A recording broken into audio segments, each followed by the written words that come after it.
Viva, nas duas sessões anteriores falamos do conceito de limite de uma função num ponto.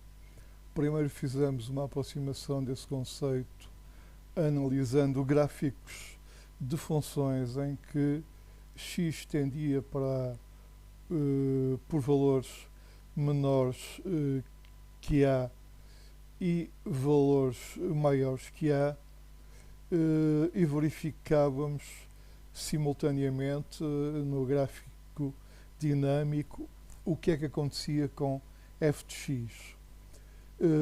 Essa análise depois, na sessão seguinte, foi subdividida em duas partes, precisamente a situação em que x tendia por valores menores que A, e chamamos ao resultado dessa análise, ao limite que resultou dessa análise, limite lateral de esquerdo, e relativamente à análise dos pontos x que tendiam para A por valores maiores que A, damos a esse limite o nome de limite lateral direito. Das análises que fizemos, essencialmente visuais, ficamos convencidos de duas coisas: que o que conta para a existência de um limite e o seu valor não é o que acontece no ponto onde estamos a calcular o limite, no x é igual a A.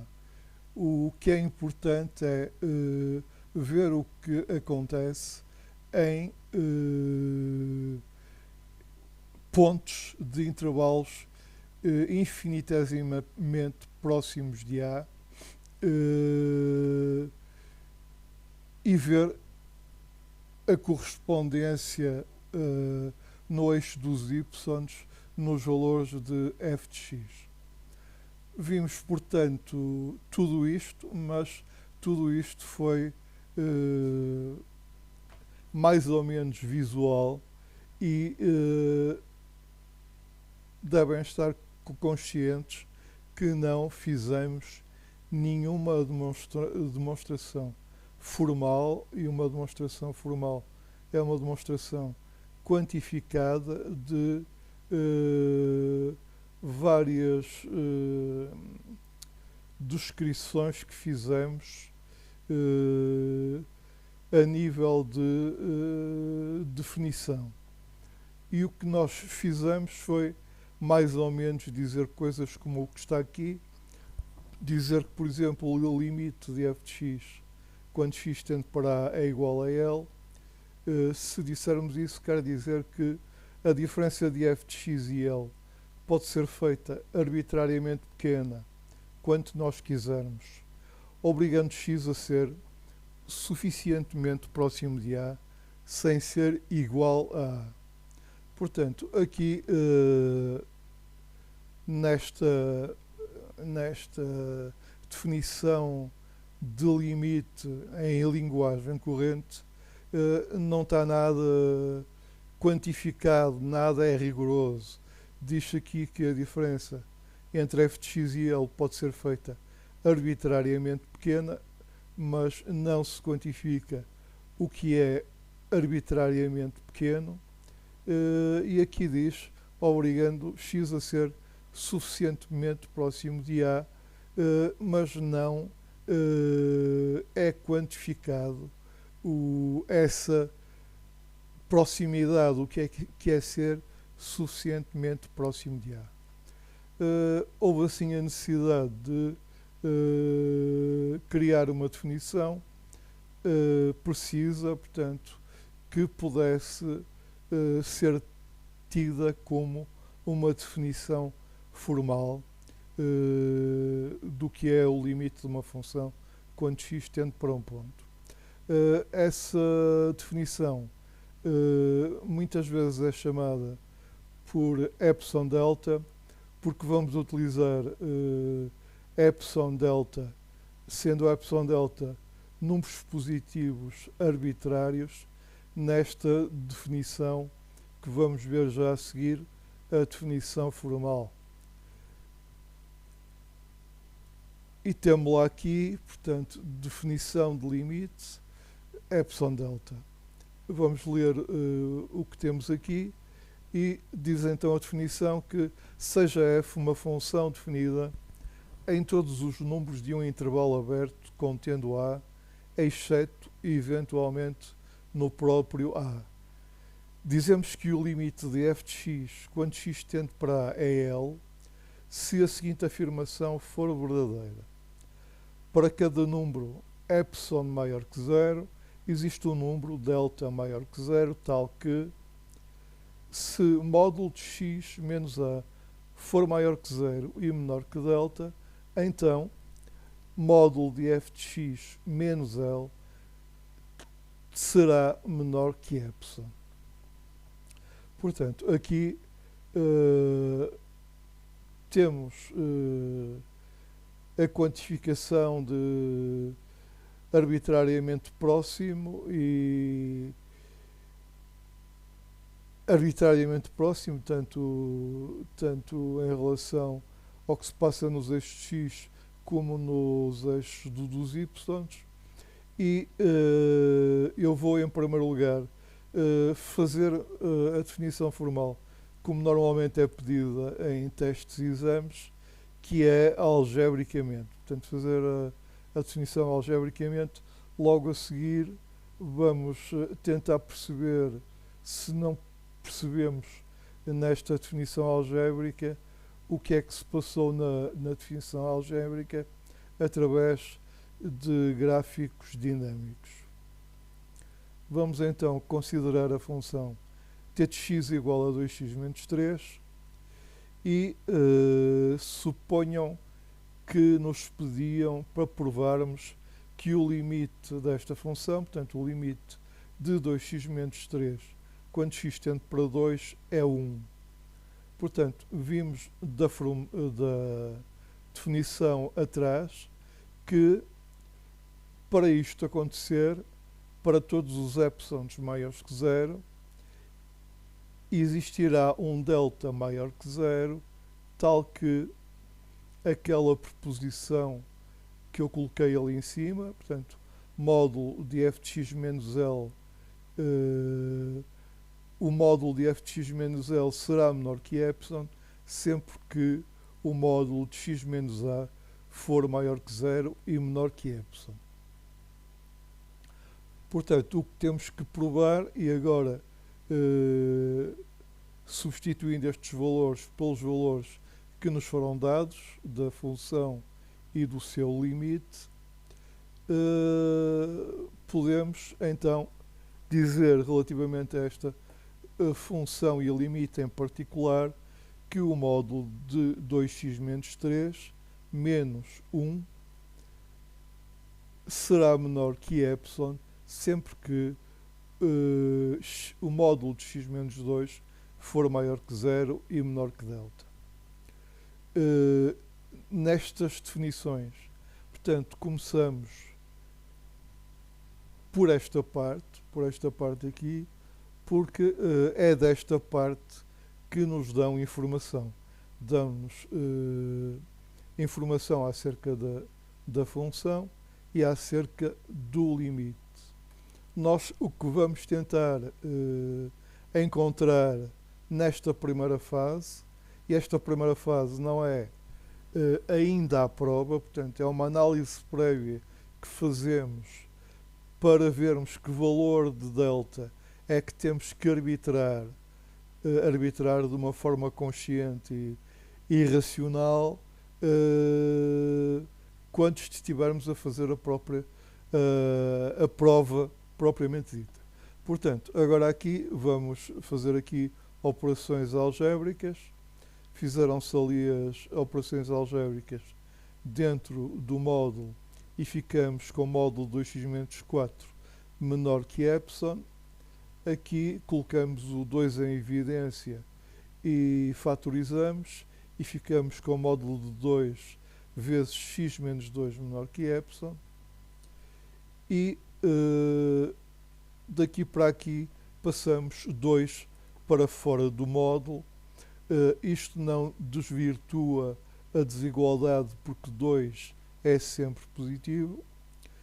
E, finalmente, dividindo por 2 ambos os lados da desigualdade, ficamos com módulo de x menos 2 menor que epsilon sobre 2. Portanto, ficamos aqui com uma relação entre o módulo de x menos 2 e epsilon, e já tínhamos uma entre o módulo de x menos 2 e delta. Portanto, ambas têm que se verificar, portanto, quer esta, e portanto, normalmente o que se faz é, uma vez que o módulo de x menos 2 tem que ser menor que delta e menor que epsilon sobre 2, é igualarmos o delta igual ao epsilon sobre 2, arbitrarmos o delta igual a este valor e partirmos para a prova propriamente dita. Vamos então para a prova. Temos ali, portanto, escolhemos o delta igual a epsilon sobre 2 e então agora vamos fazer a prova. Vou pôr ali a proposição e, ao fazer a prova, vamos, agora que temos esta relação, vamos partir deste lado da proposição e tentar chegar a este aqui, à primeira parte da proposição. Se conseguirmos chegar ao que está aqui, temos a prova feita. Vamos então, desde já, substituir o delta por epsilon sobre 2. Vamos multiplicar ambos os lados da desigualdade por 2, ficando com 2 vezes o módulo de x menos 2 menor que epsilon. Vamos agora passar o 2 para dentro do módulo, uma vez que é sempre positivo, e vamos fazer aqui estas operações, portanto, aplicar a propriedade distributiva. Ficamos com módulo 2x menos 4 menor que delta, e se ainda se estão a recordar, o que queremos chegar é ao que está aqui, f de x menos L menor que epsilon, e aqui já temos uma coisa muito parecida. Portanto, temos 2x menos 4 e queremos ter 2x menos 3 menos o limite, que é 1. Portanto, o que temos agora a fazer é realmente separar o valor menos 4 em 2 que somados são equivalentes, e ficamos com módulo de 2x menos 3 menos 1 menor que epsilon. E isto não é mais do que estávamos à procura. Portanto, conseguimos chegar ao módulo de f de x menos L menor que epsilon. Portanto, o limite de 2x menos 3 quando x tende para 2 é 1, e a prova está feita. Vamos ver portanto, a correspondência disto e o que se passa num gráfico dinâmico. E, portanto, o que temos aqui é a função, que é uma função linear, e, portanto, o seu gráfico é esta reta aqui. Aqui no eixo de x estão os dois intervalos de valores de x que se irão aproximar do valor A igual a 2 por valores inferiores a A e por valores superiores a A, à medida que este delta vai diminuindo. Portanto, vamos apertando aqui o intervalo e ali vamos obtendo valores correspondentes de f de x, que também criam no eixo dos y portanto, dois intervalos, portanto, o intervalo que vai de L a L mais epsilon e L menos epsilon. E vamos ver então, portanto, antes disso, temos aqui já, eu tenho aqui epsilon 2 e epsilon 1, que aqui, portanto, isso é só para vos explicar uma coisa, mas que não acontece nesta função. Esta função é uma função linear e, portanto, aqui o E2, que é este intervalo aqui, é igual a E1, que é este intervalo aqui, porque a taxa de variação desta função é constante e, portanto, o que eu vos quero mostrar só acontece quando as taxas de variação são diferentes. E já estão a ver aqui que os dois epsilons, portanto o epsilon, é igual a 1,8 quando este delta é igual a 0,9. Portanto, temos aqui logo à partida e resultante das características da função, temos uma relação entre o epsilon e o delta, ou entre o delta e o epsilon, em que o delta, que é 0,9, é metade do valor de epsilon, que é 1,8. Portanto, temos aqui que o delta é igual ao epsilon sobre 2. Isto não é mais nem menos do que a relação que encontramos no slide anterior, nos slides anteriores, quando fizemos a demonstração e provamos, escolhendo delta igual a epsilon sobre 2, que aquele limite existia e era igual a 1. Portanto, vamos ver o que é que acontece quando os valores de delta se vão aproximando de A é igual a 2, quer por valores superiores, quer superiores a 2, quer por valores inferiores a 2. Portanto, vamos andando, estão a ver que estes intervalos estão a apertar. Aqui assim, se virem, porque isto é uma função linear e as taxas de variação, portanto, só muito rapidamente, por exemplo, a taxa de variação pode ser a relação que existe entre o x e o y. Portanto, se tivermos um x e virmos quanto é que temos que subir para ver o valor de y, aqui nesta reta, em todos os pontos da função, essa variação é sempre igual, porque até esta taxa de variação tem a ver com o declive da reta, que é constante, não é? Portanto, e vamos então ver mais um bocado e realmente a função tende para 2 e mantém a relação existente inicialmente, que é esta que estamos aqui, que é delta igual a epsilon sobre 2. Vamos ver aqui esta função, é a função exponencial e parar isto, e é uma função que também tem uma relação de epsilon com o delta, e estamos aqui a ver que inicialmente o epsilon 2 é bastante superior ao epsilon 1, para este delta, por exemplo, igual a 0,76.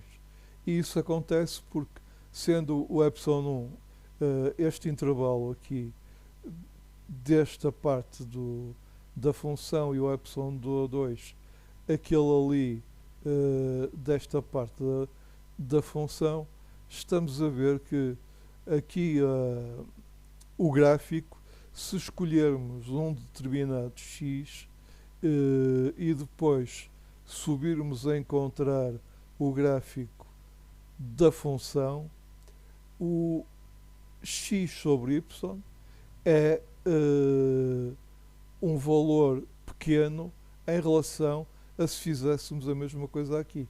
Se dessemos aqui o mesmo x, o y seria maior e, portanto, esta relação entre o delta e o epsilon seria, portanto, inversamente ao que eu mostrei, portanto, ali há bocado, seria menor aqui e maior aqui, porque o epsilon, portanto, o que sobe é maior do que o que anda em frente. Portanto, como dizem os ingleses, é run and up. Vão ter uma noção mais precisa do que isto quer dizer quando, penso eu, muito em breve irão aprender o que são derivadas, e as derivadas têm realmente tudo a ver com este conceito de taxas de variação. Para agora concluirmos, vamos só pensar bem em tudo o que vimos atrás e penso que terão a ideia, terão consciência de que o que vimos atrás nas duas primeiras sessões não provava nada, não quantificava nada e por isso não provava nada em relação ao limite. Ficávamos com uma ideia muito firme de que das situações em que o limite existia e qual era o seu valor, mas não era uma prova, e que nesta sessão aqui fizemos uma prova.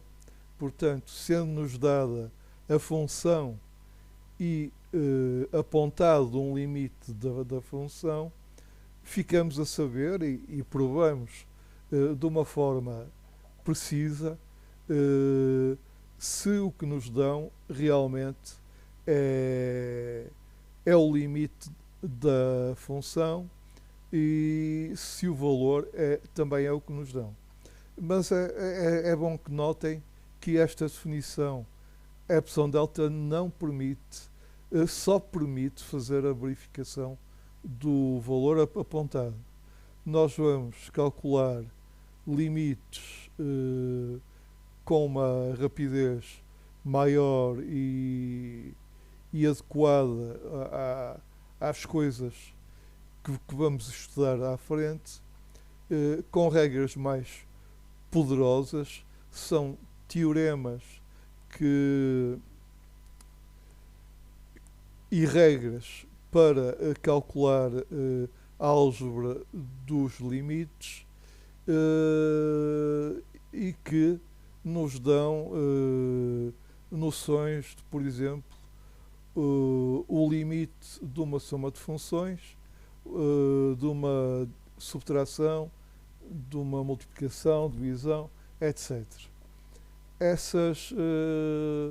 Esses teoremas vão ser aceitos sem prova, a menos que, evidentemente, num teste ou num exame ou num exercício seja pedida, seja solicitada essa prova. Aqui, quando fizer sessões sobre os teoremas da álgebra do limite, iremos aqui fazer uma ou duas demonstrações com dois objetivos. Um é que fiquem a saber fazer essas demonstrações, porque elas essencialmente são sempre iguais, e para verem que as demonstrações são coisas que se deve insistir desde pelo menos a secundária, porque o facto de as fazermos ajuda-nos, irá nos ajudar muito à frente e se começarmos a pensar nas maneiras de as fazer cedo, só temos a ganhar com isso. Por hoje então é tudo e até à próxima.